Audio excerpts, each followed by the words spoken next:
Good Thursday for y'all. I'll let Kavzar take over. I'm a little loopy from being a little under the weather. You're on them cough syrups, aren't you? A little bit. I hope you get better soon, dude. Tonight we got a pretty good lineup for you guys. I actually kind of threw it together last minute, but thematically, it's actually a pretty good lineup. The first video we're going to be doing is about SCP-3000. Now, for those of you who are the uninitiated, every 1,000 SCP articles, there is a contest between all of the writers who participate in the community, and I think that started with SCP-3000. SCP-1000 is Bigfoot. SCP-2000 is the thing underneath Yellowstone, which Tess actually has not done a video on, but I encourage you to read the Yellowstone article, because that's actually a pretty important one in the SCP universe. But SCP-3000 is Anantashesha, and it's actually a name that is derived from Hindu mythology, and without further ado, I will give you that background info in the form of Tessa's video on Anantashesha. Also, this is actually kind of an introductory video for you, Vicente, on the concept of amnestics. So amnestics are the drugs that have previously been mentioned in some other videos that the SCP Foundation uses to make people forget certain things. They're kind of like the sticks that the Men in Black use in the Men in Black films to make people forget things. So Anantashesha is the source of one of a few amnestic drugs that the Foundation creates, but there's more to it than that, and so without further ado, I will give you the eel. Let's do it. SCP-3000 Anantashesha. The SCP Foundation is aware of a number of entities that could be considered gods, or godlike in some way. Some of these are actually contained by them, while others are uncontainable, either existing outside of our physical dimension, or for some other reason. For practically all of these, though, the Foundation treats them with extreme caution, as they represent little more than threats to our existence. There is an exception, however, in SCP-3000. Its status as something godlike is debatable, which we'll discuss later, but it is a rare example of a thaumiel entity, an anomalous creature that the Foundation utilizes to help their operations. Simply put, SCP-3000 is a massive eel located in the Bay of Bengal, near India. 3000's full size is unknown, but is believed to be between 600 and 900 kilometers long, ending in a head 2.5 meters in diameter. 3000 is not necessarily contained, per se, but since it rarely moves, the Foundation simply patrols the region of the bay where it's located and prevents any diving expeditions in the area. It was discovered in 1971, after a number of Bangladeshi fishermen went missing after drifting near the Indian coast, and the Foundation stepped in to investigate. Its biology is not well understood by the Foundation, but they hypothesize that it doesn't actually require any sustenance in order to continue living, but it is carnivorous. It's unknown exactly what happens to prey it consumes, but during feeding, 3000 excretes a thin layer of a viscous substance that the Foundation has dubbed Y909. Its existence as a massive eel, hundreds of kilometers long, would certainly classify it as an SCP alone, much like SCP-169. But that's only the beginning of its anomalous traits. We've discussed cognitohazards a few times before, anomalous effects that can alter an individual's mind or way of thinking, and SCP-3000 itself is a cognitohazard. Direct observation of it will result in head pain, paranoia, fear, panic, and memory loss or alteration, and even being in a certain vicinity of the eel can result in these effects. These effects are further described in a log discussing the initial discovery and encounter with SCP-3000.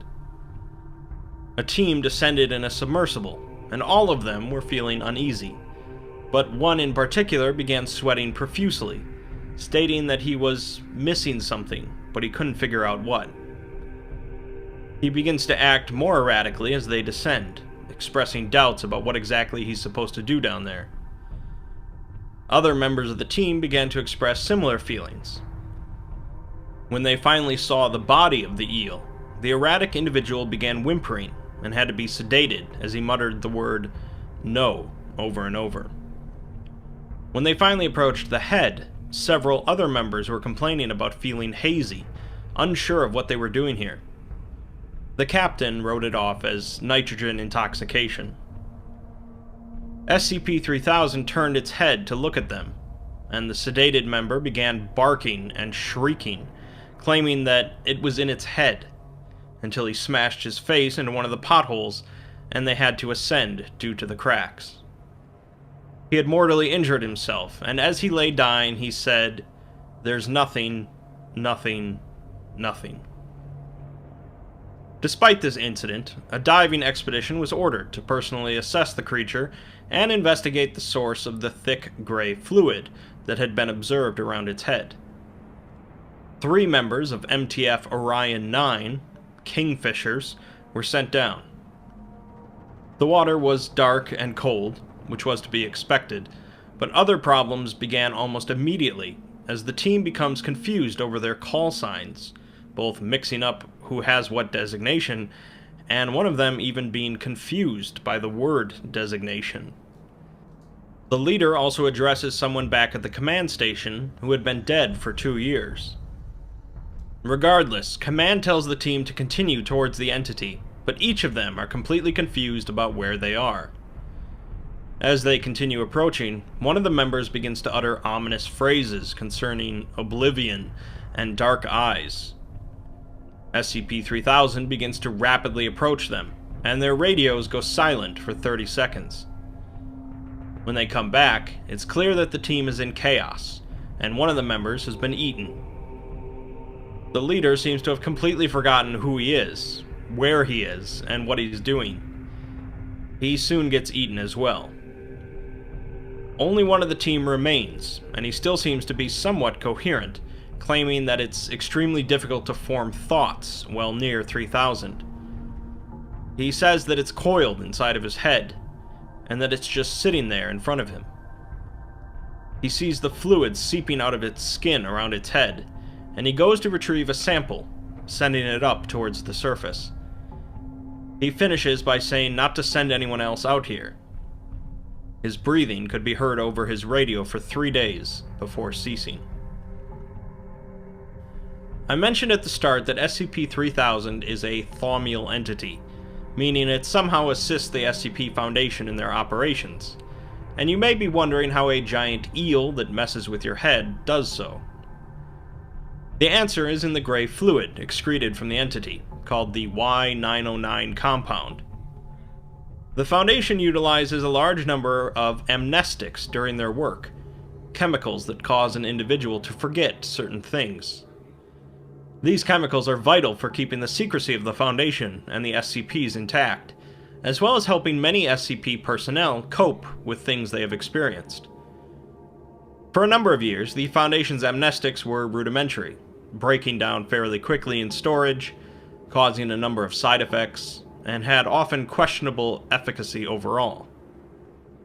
The inclusion of the Y909 compound has greatly increased the stability and effectiveness of the Foundation's amnestics, however, allowing them to store for much longer, a significant decrease in side effects, an increase in suggestibility and memory clearance, and little to no intrusive memories years after their use.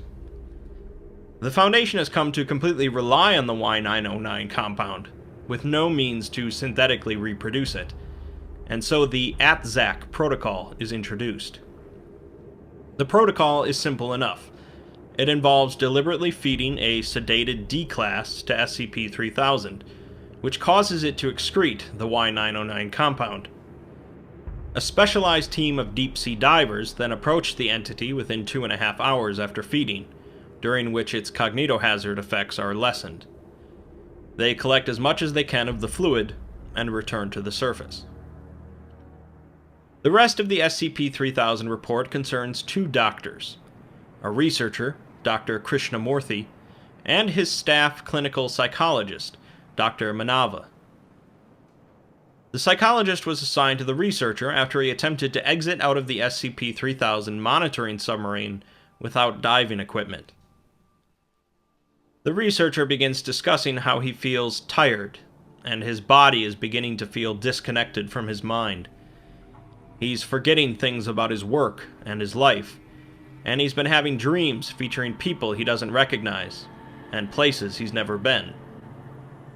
It's clear that his proximity to 3000 is greatly affecting his memories, as he is unsure if he's even married, or if he has children, despite having 5 of them.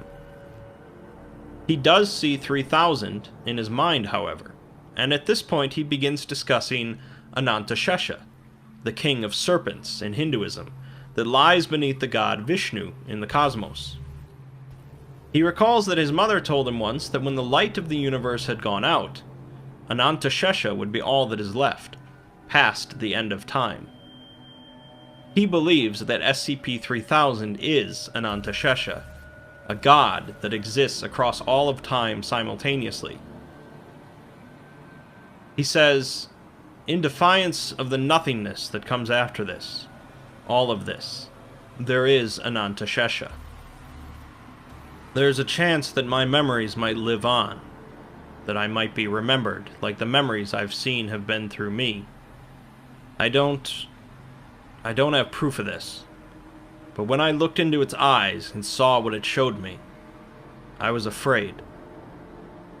I'm merely a mediocre man, Anand. This was a fear that I refused to acknowledge for years, a fear of irrelevance, that no one will know who I am when I die, afraid of being forgotten, afraid of my life being meaningless, afraid of being alone, afraid of dying. There is a terror within me that I cannot reconcile, Anand. I won't lie to you and tell you that the maw of the Naga does not terrify me as well, but between this and the infinite dark I have gazed into, I have made up my mind." Dr. Krishnamurthy was held in containment for 2 days before being released. 3 hours later, he approaches the airlock to the submarine while weeping and prepares to open it. Proximity alarms begin to blare as SCP-3000 approaches the submarine. The doctor puts on a diving suit and exits the submarine before anyone can stop him. 3000 approaches him and opens its jaws wide. The last thing the doctor says is that he was wrong, and sobs as the eel consumes him. The rest of the crew begin preparing to carry out the ATSAC protocol. We're given some excerpts from Dr. Manava's journal, in which he discusses that he now has to figure out why Dr. Krishnamurthy became suicidal, and how to prevent it from happening to any of the other personnel. He writes that he's not a very religious man, and doesn't believe SCP-3000 anything other than an anomalous eel. He racks his brain thinking about his father and his teachings of Hinduism, but cannot recall much, although he blames this less on the eel and more on his own willful forgetfulness. He was allowed to look through Krishnamurthy's effects and keep any that he wished, and so for some reason he decides to take a statue of the god Ganesh. Manava is aware that his continual proximity to SCP-3000 is draining his memories, both from his youth and more recently. He makes an attempt to learn some Hindu poems and songs, but can't seem to memorize any of them. We're given a memorandum from the site director that elaborates somewhat on the Y-909 compound and the ATSAC protocol. The Foundation originally believed it to be blood, but it's more akin to a prion slurry. Prolonged exposure to the compound is pretty similar to prolonged exposure to 3000.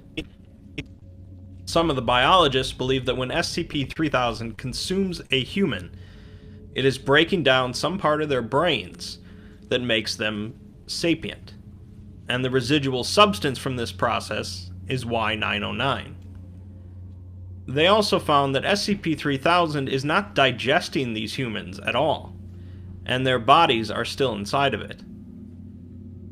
In other words, SCP-3000 is capable of breaking down and devouring the human mind, causing them to forget their own existence. And the Foundation is purposefully encouraging this in order to create powerful amnestics. The Ethics Committee and the Classification Committee are looking for ways to make this more tolerable, but since the Foundation really depends on these amnestics, the process continues.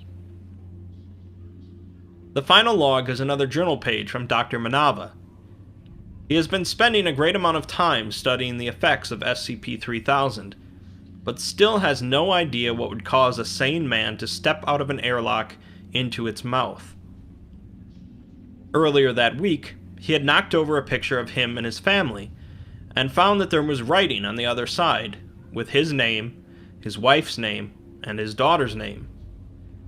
However, the writing was in Dr. Krishnamurthy's hand, not his own. This puzzled Manava, and he began to be stressed by the uncertainty of it. Finally, he went into the personnel archives and discovered the truth. The woman was in fact Krishnamurthy's first wife, and the girl was one of his daughters. Manava had believed that they were his wife and daughter, but more than that, he had memories of them that he now realized were in fact Krishnamurthy's memories. This realization causes him to finally understand exactly what SCP-3000 does. It breaks down and destroys human consciousness, the spark of thought that makes us unique and what we believe to be a soul, and then scatters it. It leaves a husk behind that is nothing more than electrical signals passing through matter that will someday become inert. He writes, "If even I can't remember myself, how can I expect anyone else to remember me? I have forgotten my own life, and I am strangely apathetic at this revelation. I will fade into the darkness, as thousands before me have, and thousands after me will. No one will care, as I am forgotten. I do not despair for my own sake, but for us all, you and I. We will all face obliteration. I am not important. You are not important. Vast droplets of irrelevancy, stretching eons in the sea of time. We may fight against it, but our enemy is inevitability. I do not think that the eel is Anantashesha. What is clear to me now, as I feel myself coming apart, is not that the eel is some mythological creature, or divine serpent. Perhaps it's just a primitive creature that eluded us, holding no malice. Perhaps it really is a primordial deity, harboring resent beneath the surface. The eel is not the harbinger of my demise, or humanity's doom. The eel is not the end of all things. It only shows us what the end looks like.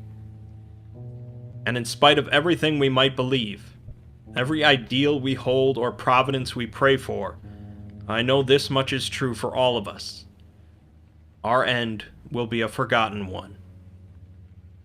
Dr. Manava was later discovered near the airlock after consuming a significant amount of raw Y909. Unresponsive, he was moved to Site-151 for analysis. SCP-3000 is a dark SCP, and the concept of destroying memories and human consciousness makes what would otherwise just be an enormous eel much more interesting. Existential dread affects many people from time to time throughout their life, and it's not unusual to be concerned with who will remember you, what will they remember you for, and ultimately, your purpose here. Dr. Manava was probably right, that SCP-3000 is not a deity that exists throughout all of time, but it is certainly a powerful entity. There are many SCPs that can kill, or maim, or horrify humans, but there aren't that many that can destroy what it means to be human, and that makes SCP-3000 pretty unique.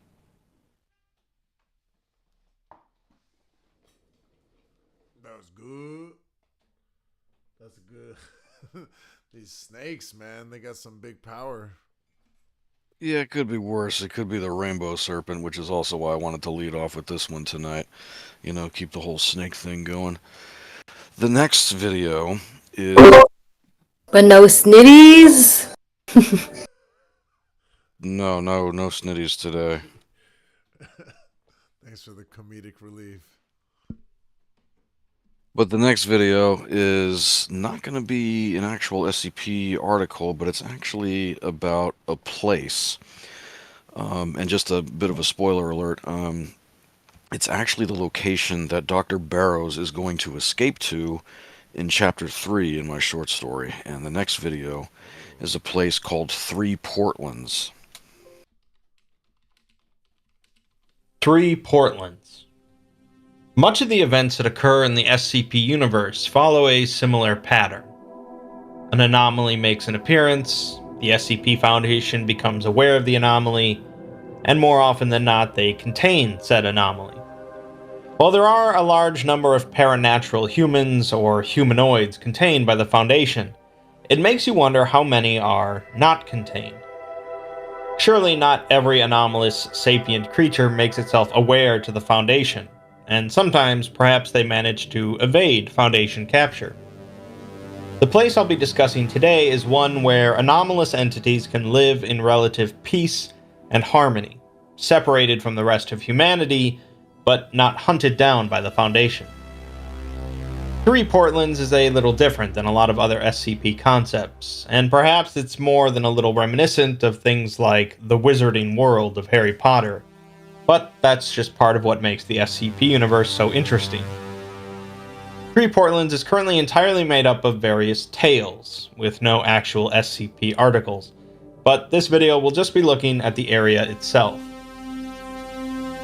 In short, 3 Portlands is an extra-dimensional space that exists outside of our normal universe, roughly 70 square kilometers in size.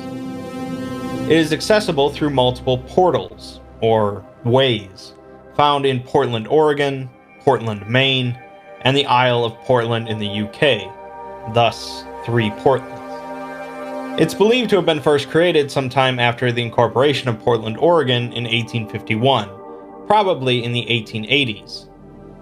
Exactly who or what formed the extra-dimensional space, and for what purpose, is unknown. But it was already populated by the end of the 19th century, and in 1905, the British Occult Service negotiated the usage of 3 Portlands to house Sidhe refugees from the collapsing kingdom of Avalon.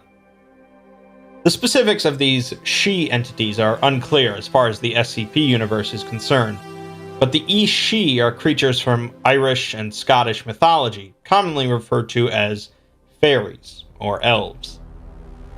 The Sidhe that ended up staying in 3 Portlands would greatly influence its future development, as the British Occult Service got caught up with earthly matters, leaving the residents of 3 Portlands to govern themselves. The principal entity of 3 Portlands is known as a Genius Loci, basically a protective spirit inherently tied to its existence. This spirit is sentient, as the BOS had negotiated with it to allow for the refugees, and they continued under the belief that the Genius Loci controlled the city, despite the formation of a city council by the residents. In 1922, however, the city council made an amendment to their city charter proclaiming that the Genius Loci is officially the mayor of 3 Portlands.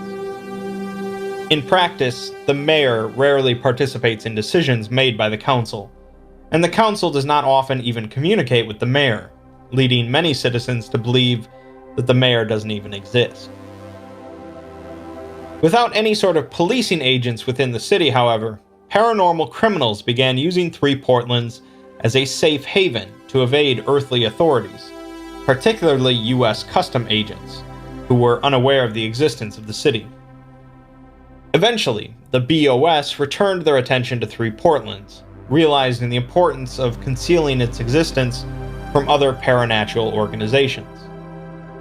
Despite their efforts, however, the US government became aware of 3 Portlands in 1929, after Prohibition agents tracked a bootlegging group known as the Chicago Spirit to the city.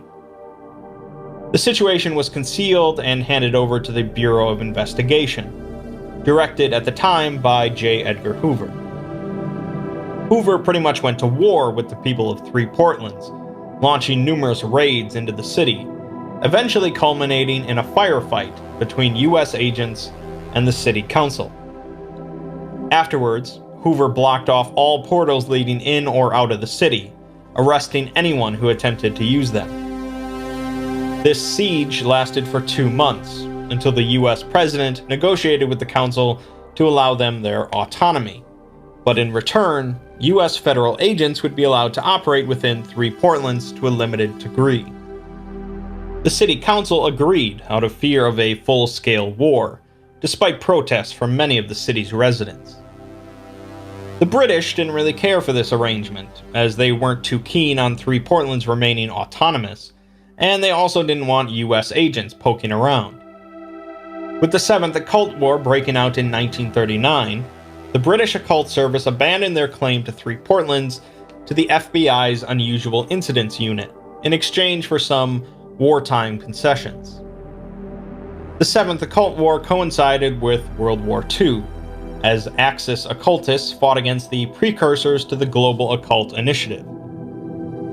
Three Portlands would be used to transport supplies and personnel between North America and Britain, and so eventually the city came under attack from Nazi occult forces. Thanks to combined efforts of the UIU, the BOS, and citizens of the city, the attack was repelled. After the war, as more paranatural organizations came into existence, and more efforts were made by various governments to conceal the paranormal from the public, more and more anomalous entities were forced out of urban areas. Many of the entities found refuge in Three Portlands, and in 1956, Prometheus Laboratories began using the city for their parascientific research. Things went pretty smoothly for Three Portlands after that, with the UIU and the GOC both letting the city retain most of their autonomy, and both working to conceal the city's existence, primarily from the group they considered the greatest threat to Three Portlands' autonomy, the SCP Foundation. Although the UIU is often looked at as an incompetent organization, it's quite impressive that they managed to conceal Three Portlands from the Foundation until 1970. Because of this, the UIU were seen quite favorably by many Three Portlands residents, and a number of them would join the UIU as irregular agents. Despite the fears associated with the Foundation, though, Three Portlands continued to exist much as it had been. The paratech industry continued to grow in the city for some time, until the GOC decided they wanted a bit more oversight into what was going on in that field, so they formed their own free port called UrTech, where paranormal companies could develop technology sponsored by the GOC. In the wake of the Cold War, with the GOC bailing out a number of paratech companies in UrTech from bankruptcy, the waning paratech industry in Three Portlands effectively collapsed. At the same time, a group known as the Lighthouse Mafia grew to prominence for their illegal smuggling of paratech through Three Portlands. Things began to recover for Three Portlands around 2000, when a native citizen named Vincent Anderson started a company known as Anderson Robotics. Anderson Robotics became one of the most successful paratech companies, and Anderson made a number of generous contributions to the city. Since Anderson was well loved by the people of Three Portlands, he knew he could circumvent and eventually disregard a number of restrictions on paratech development without the UIU acting against him. Due to the laws in place that only the UIU have overarching criminal jurisdiction in Three Portlands, the Foundation couldn't do much against Anderson either. This changed in 2018, however, when it was discovered that Anderson had used androids to infiltrate the US government. An arrest warrant was issued, and Anderson disappeared, although his company still continued to run. In 2024, Anderson was finally captured by a joint task force between the Foundation and the UIU during a raid on the Anderson Robotics headquarters in downtown Three Portlands. The overt action led to a sharp decline in the UIU's popularity amongst the residents. That about covers it for the broad topic of 3 Portland's history, so let's move on to talking more about the city itself. Due to the formation of the pocket universe where 3 Portlands is located, it's possible to see any point of the city from any other point, making it extremely disorienting for newcomers. There are no natural astronomical or meteorological events in the city, but the mayor, the genius Loki that controls 3 Portlands, somehow provides a day-night cycle and various weather events. The sun position is roughly linked to Portland, Maine, and the weather, generally rain, emulates the current weather of the 3 Portland regions on Earth. Most curiously, the ground surface of the city constantly expands away from the city center at a typically imperceptible rate. Additionally, approximately 3 miles from the city center in all directions is an impassable, invisible barrier placed by the mayor. The ground continues past it for a while, until it eventually degrades into the nothingness of unspace. The barrier therefore marks the outer edge of the city, but buildings are continually, albeit slowly, pushed out of this barrier. This limits the maximum size of the city, as well as forcing inhabitants to continue to construct new buildings. There are some structures that are anchored in place, however, and do not move along with the other buildings, creating other problems in regards to street grids and the ground surface. Most of these anchored buildings were created by the mayor, although some have been created by certain residents. The city center is a large anchor point from which the expansion stretches outwards, and so it's the location of various government buildings. The immediate space around it is devoted to a public park, due to being the most affected by the expansion. Other anchor regions include Prometheus Plaza, Memorial Park, and the campus for the International Center for the Study of Unified Thaumatology. Although the UIU are responsible for any criminal investigations within the city, 3 Portlands does have their own local police department, consisting of a small number of officers, supplemented by volunteers, and security golems. Their primary focus is on crime prevention, community outreach, event security, and assisting the UIU when necessary. The city itself is arranged along a polar grid, with a number of concentric rings of streets at irregular intervals spread out from the city center. Since these roads are not designed for motor vehicles, the City Council maintains a ban on personal automobiles and heavy vehicles, with only a few exemptions. Several cab companies instead operate auto rickshaws, which are capable of navigating through 3 Portland's narrow streets. There is also a mass transit system based on trolleys that run along all the major streets, which are free to use for anyone except for members of the UIU, who have to pay $20 a month. This money apparently goes to the J. Edgar Hoover Defamation Fund. Speaking of currency, there is no local currency for 3 Portlands, so instead most business is conducted using the US dollar and the British pound sterling.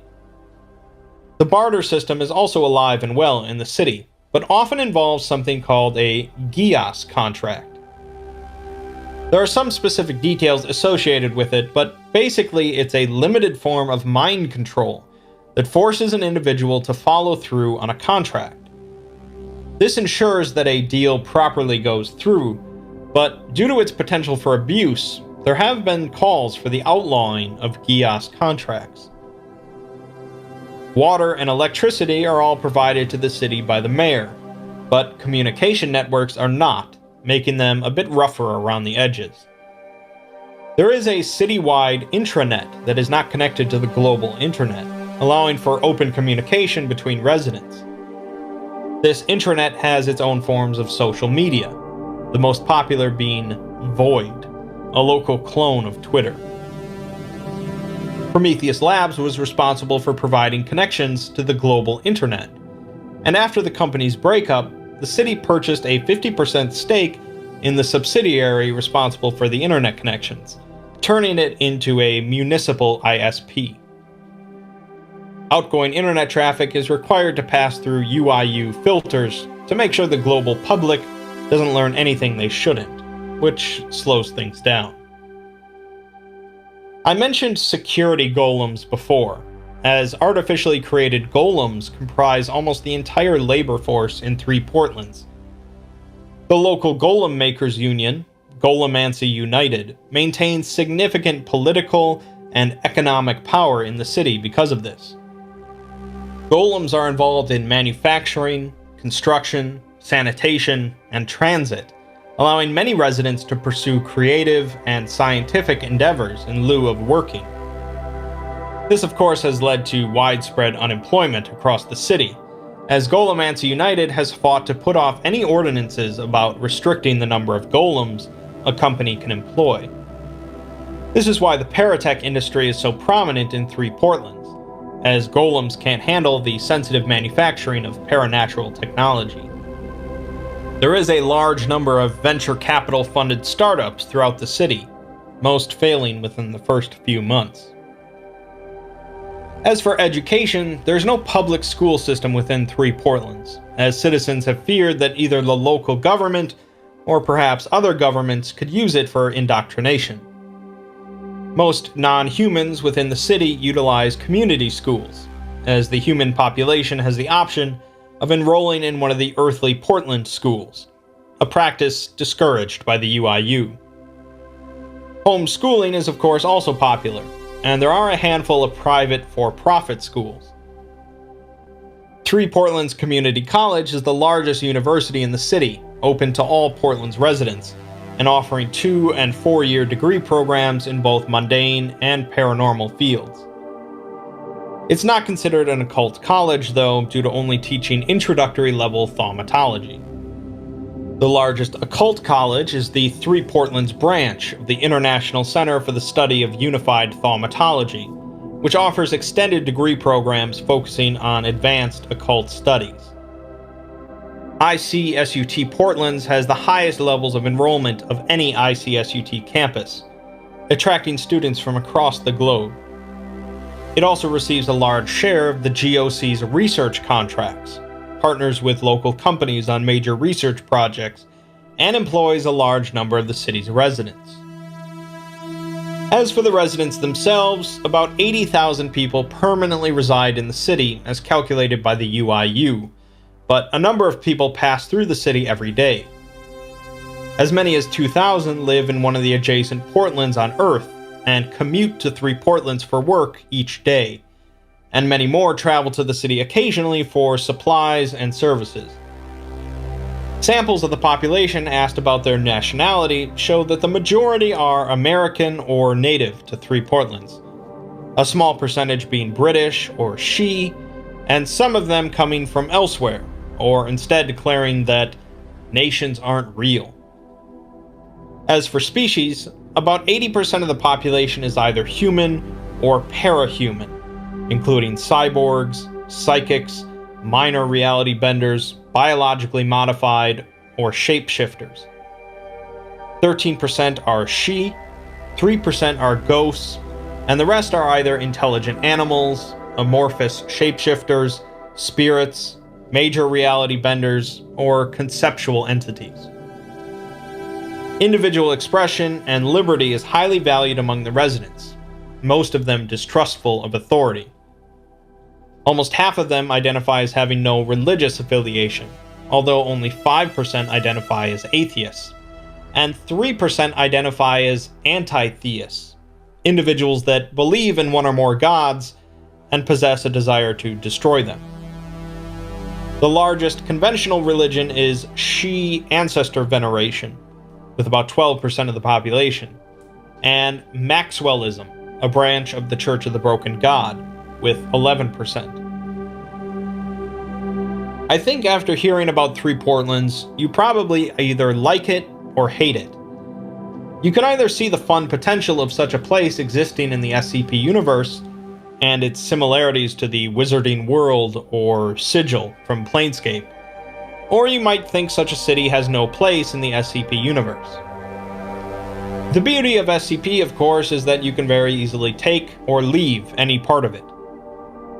Personally, I enjoy little pockets of imagination such as 3 Portlands, a place where nothing really overtly horrific or unimaginable might happen, but is ripe for anomalous tales. I like it. And we're going there, baby. 3 Portlands. That's when chapter 3, when we get there, it's gonna get really crazy. But yeah, you know, Wizarding World of Harry Potter aside, it's a cool little pocket dimension that is right in line with Paratech, which is my whole interest in the SCP universe, is the sci-fi aspect. So, Yeah, it's dope. figured you'd like that. And yeah, so there's a couple of videos that Tess does where they're not groups of interest or they're not articles. Sometimes they're concepts.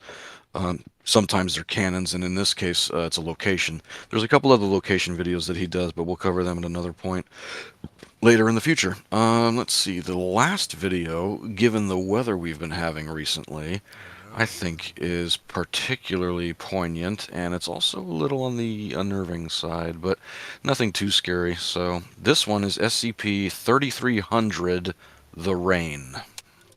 Yay! SCP-3300, The Rain. Rain can have a variety of effects on people and places. A little rain while outside can be annoying, while listening to a little rain while inside can be relaxing. A lot of rain can result in damage and loss of life, while too little rain for too long can have a similar effect. Most commonly, though, rain represents dreariness and sadness, but also symbolizes life and rebirth, which altogether brings us to SCP-3300. 3300 isn't a world-ending threat or a dark piece of horror, but it is a sad little story about the residents of an anomalous town. SCP-3300 is an event that occurs every year in the town of Clearwater, Montana, typically in June, and lasts for 6 to 18 days, the first 48 hours of which consist of a light, continuous rain over the town. This rain occurs regardless of the weather in the surrounding area. After 48 hours, the light rain transitions to a severe thunderstorm, which lasts until the event is over. Notably, the town has never been observed by the Foundation during a 3300 event. Any attempt by the Foundation to enter during an event results in the total loss of personnel and equipment, or a failure to even enter the anomaly, as personnel walk in and suddenly emerge on the other side of the town. After the event finishes, every citizen of the town is gone, and has been replaced with a new set of citizens, with different appearances, personalities, and memories. These new citizens will remark on the severity of the recent storm, but otherwise will show no recollection of the anomalous event and replacement. Residents of the town behave identically to normal human beings, but no record of any of them exists prior to each 3300 event. Additionally, no resident is ever a match for a prior resident of the town, although they will occasionally repeat names, professions, certain memories, and broad personality traits. If a resident of Clearwater is outside of the town when a 3300 event occurs, they will disappear a few days later, although any attempts to observe this disappearance will ultimately fail. Aside from all that, the residents seem to be normal human beings, none of them possessing any physical or mental abnormalities, and they don't seem to have any knowledge of the 3300 event and their strange existence. There is also a secondary effect associated with 3300, similar to a mild anti-memetic effect. Anyone outside of Clearwater that learns about the town or its citizens will quickly lose focus on the subject unless it's again brought to their direct attention. People don't forget about the town, they just have difficulty paying attention to it, even if they personally know someone that disappeared from Clearwater. This effect has likely contributed to the Foundation's overall lack of information on 3300, as despite records of it going back to the beginning of the Foundation, little information has been gleaned about it. The biggest source of information the Foundation has on Clearwater and 3300 is a handwritten journal recovered after a 3300 event that ended on June 30th, 1995. The writer has been identified as a young woman named contains a rare description of what goes on inside of the town during an event. Based on the intro to the journal, it seems that Margaret has had a rough past, possibly with drug use. Margaret writes that it might be nice to have something to look back on, hopefully to remind her that things get better. She moves on to describing a recurring dream she's been having, in which she's not herself, but she's in a small hut, standing above her daughter in a bed. Her daughter is ill, with red, blotchy skin, and she prays in the dream that the disease won't take her. It seems whoever she is in the dream had a husband who succumbed to the disease, so she knows what will happen to her daughter. Another healthy person, who she refers to as a boy who thinks himself a man, calls everyone together that is still healthy. The boy grins, gestures to a bowl of water in front of him, and says that he has found the key to their salvation. She then always wakes up from the dream at this point, and has no idea what to make of it. She finishes the journal section by writing that there are gray clouds on the horizon, and that they need the rain. When she writes again, it has been drizzling for 3 days, and it doesn't look like it's going to stop soon. Phone lines seem to be failing, and the radio says they can expect the weather to continue for at least a week. She mentions someone named David, who showed up and tried to entice her with some drugs, but she sent him away before her mom noticed. She writes that the rain is kind of relaxing, with a rhythm to it, and that she could get used to it. In the next entry, it seems that the 3300 event has transitioned out of the drizzling phase, as Margaret writes that she doesn't think it's ever stormed this hard in her life. The clouds are thick enough to make it look like midnight in the middle of the day, and her throat is sore from having to constantly shout over the noise. Apparently, the weather instantly flipped one moment from drizzling to drastically stormy, and now both the internet and phone lines are down. The only broadcasts they've gotten from the radio have been tornado and flood warning. She finishes the entry by mentioning that she's seen some people walking around outside when the lightning flashes, some of them just standing there. Things really kick off with the next entry, however, as Margaret writes from the back of her friend Jared's van as they speed down a highway. Margaret thinks that she's going to die, and none of them have any idea what's going on. An hour prior, she and a group of friends were at her place playing Dungeons and Dragons. One of them, Isabel, noticed a banging on the door, like someone trying to break it down. They were very suspicious, as it was late, and of course there was a torrential downpour going on, but Jared went to check the peephole. He opened the door to reveal a family of 4 on Margaret's doorstep, none of them familiar to her. For a brief moment, everyone was silent, until the father of this family shoved past Jared and asked why they were in his house. Margaret's mother comes out at this point and begins to swear and yell at the man. The man began to step forward, but was halted for a moment by Jared. The man then proceeded to grab Jared and fling him across the room, causing Jared to smack against a counter and go limp. The man asks again why they are in his house, and Margaret's mother now charges him with a golf club. Things get really weird, however, as she swings the golf club at his chest, and it embeds itself into his flesh. The man appears unfazed by the attack, as his skin ripples and water drips out from where the golf club is stuck. He then proceeded to calmly pull the club from his chest and walk towards Margaret's mother, who was screaming and scrambling away. He then beat her over and over with the club, only continuing to say, my house, in the same tone. The rest of the mysterious family were still in the doorway, watching, and Margaret swears that the wife was smiling. Margaret and her friends fled from the house, grabbing Jared as they did so, and they went straight for the police station. The lights in the station were all on, but the doors were locked and they couldn't see anyone inside. They decided that Jared needed to go to a hospital, so their best bet was a hospital in another town, 2 hours away. 6 hours of driving later, they're almost out of gas, and the next town is nowhere in sight. In fact, practically nothing is in sight, including road signs, gas stations, or even other cars. The storm hasn't let up since, and they don't have enough gas to make it back to Clearwater.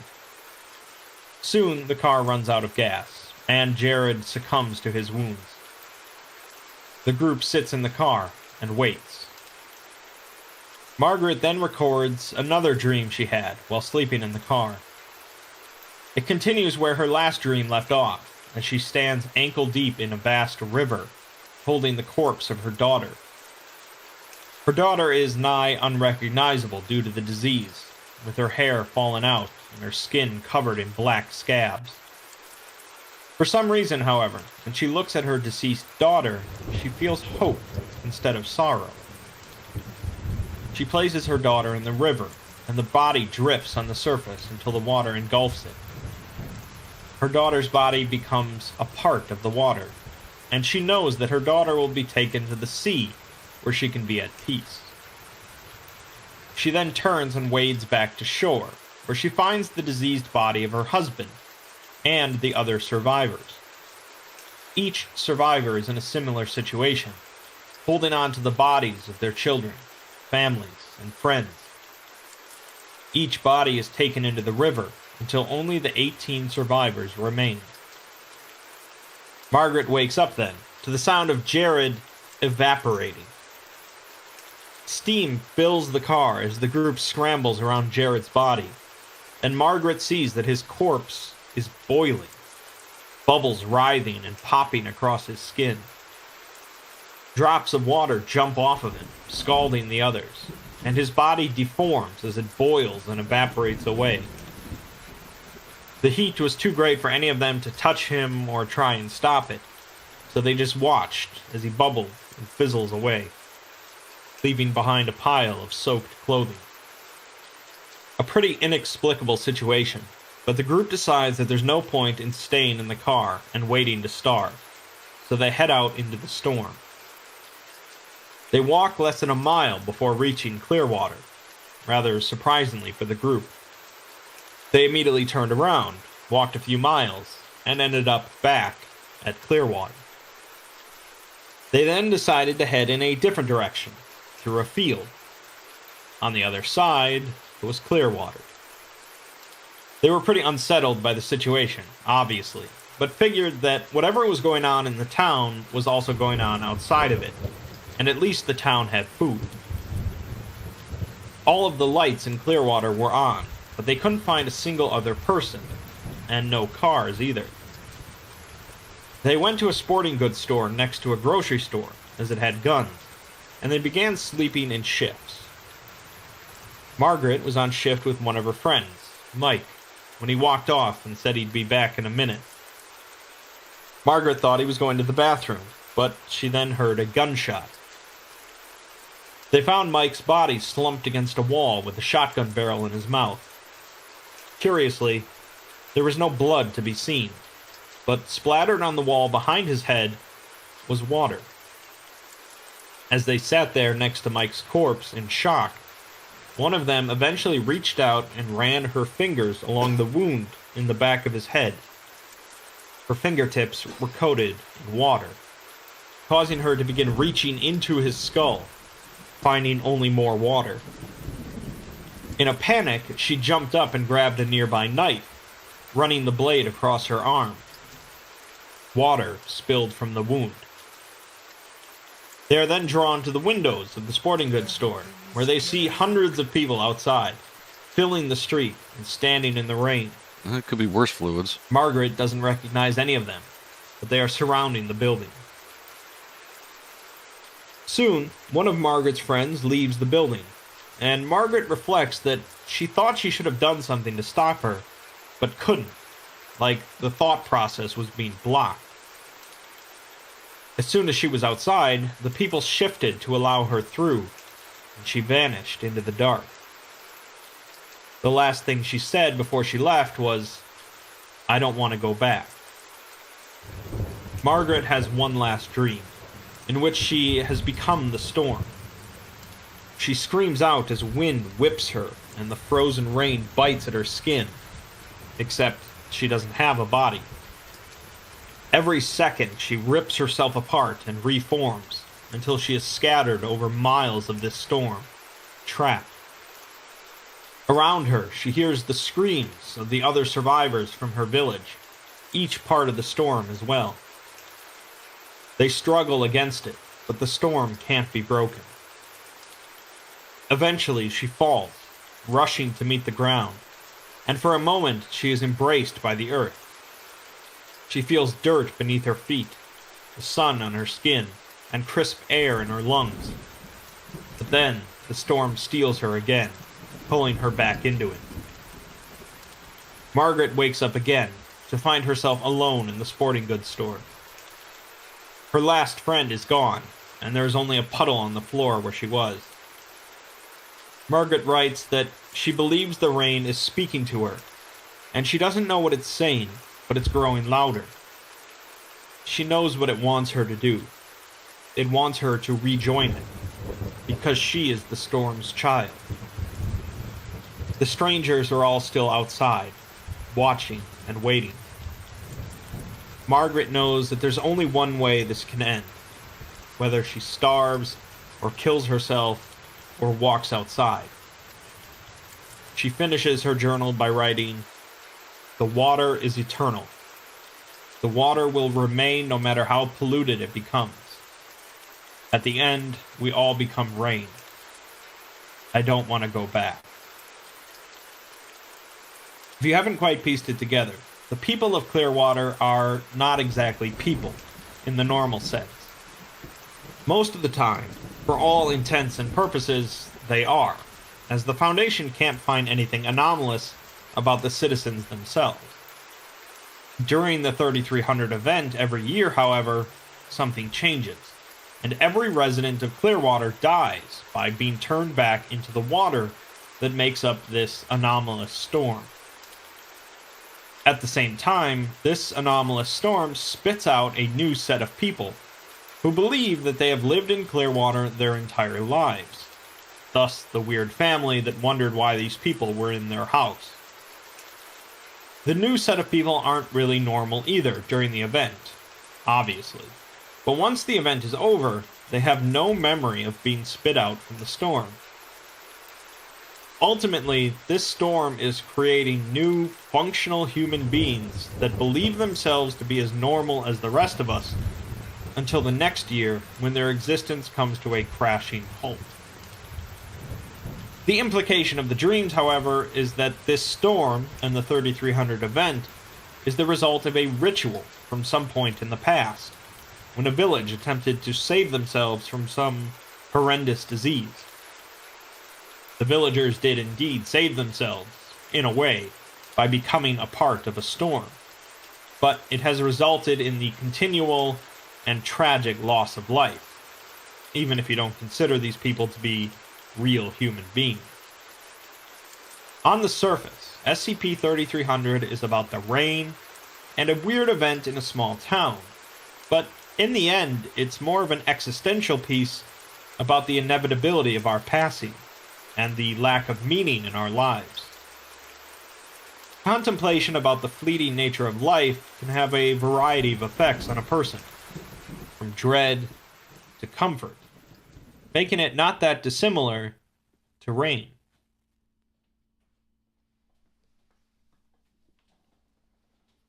Yeah, this is good. I like the universe's Yes, sir. I figured in light of all the rain we've been getting, that'd be a good one to end on. And that's all I got for this evening, those 3 vids. Hope you enjoyed it. Yes, sir. I appreciate everybody tuning in. I'm gonna get some rest since I'm feeling a little under the weather. Hope everybody else gets some good rest. Or if you're just starting your day, well, hope you got some SCP knowledge. Yeah. And oh, there's the wife in the background. Welcome in. But yeah, we're gonna take off, and we'll be here again next Thursday. Yee! Oh, let's see the poll question. 67% yes. What was the question? The question was, do you like snitties? Y'all like snitties. Y'all like snitties? And that's 2 yes, 1 no. All right, guys. Have a great night. Yeah. Later, guys. Later.